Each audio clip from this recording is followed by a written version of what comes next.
దేశ సంపదను ప్రధాని మోదీ ఆదానికి దోచిపెడుతున్నారని మంత్రి కేటీఆర్ విమర్శించారు. ప్రశ్నించిన వారిపై కేసులు పెట్టి వేధిస్తున్నారని ధ్వజమెత్తారు.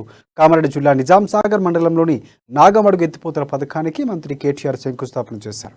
మంజీరా నదిపై నిర్మించిన వంతెనను ప్రారంభించారు.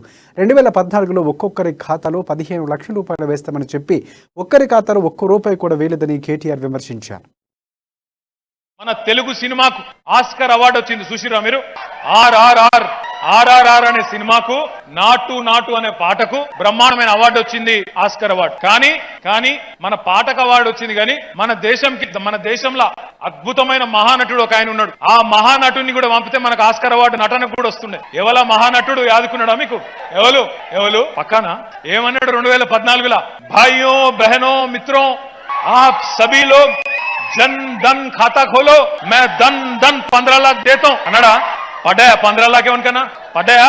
ఏడవైనాయి మన 15 లాఖ అంతా ఎవరి దగ్గర పోయినాయి? ఎవరి ఖాతాలో పడ్డాయి? వినబడతలేదు. ఎవరి ఖాతాలో పడ్డాయి? పక్కన మహారాష్ట్రకి వినబడాలి. దేశం మొత్తం సంపద దోసి వాళ్ళ దోస్తు ఖాతాలో వేసి వాళ్ళ దగ్గరికి చందాలు తీసుకొని దేశంలో ఉన్న ప్రతిపక్ష పార్టీల మీద పడి వాటిని చీల్చాలి, వాటిని కొనాలి, ఎమ్మెల్యేలను కొనాలి, దేశం నాగం చేయాలి, ఇక్కడికి వచ్చి అద్భుతమైన నటన ప్రదర్శించాలి.